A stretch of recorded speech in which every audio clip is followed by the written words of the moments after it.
Mr. President, we do not seek to shirk any responsibility for the problems we face that are of our own making. And it bears repeating that we are not craving for sympathy, and we do not want to be a scar on anybody's conscience.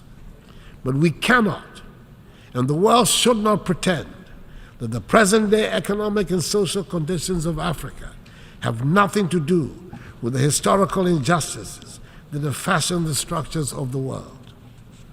It is time to acknowledge openly that much of Europe and the United States have been built from the vast wealth harvested from the sweat, tears, blood, and horrors of the transatlantic slave trade and the centuries of colonial exploitation.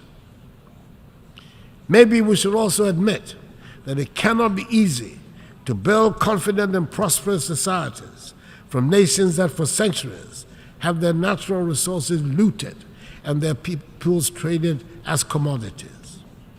For centuries, the world has been unwilling and unable to confront the realities of the consequences of the slave trade. But gradually, this is changing, and it is time to bring the subject of reparations firmly to the fore. Granted, the current generations are not the ones that engaged in the slave trade, but that grand inhuman enterprise was state-sponsored and deliberate, and its benefits are clearly interwoven with the present-day economic architecture of the nations that designed and executed it. Reparations must be paid for the slave trade.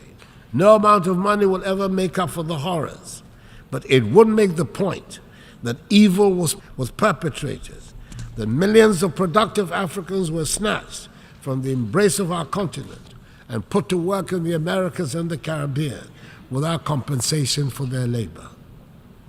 If there are any hesitations in some minds about the paying of reparations, it is worth considering the fact that when slavery was abolished, the slave owners were compensated for the loss of the slaves because the human beings were labeled as property, deemed to be commodities.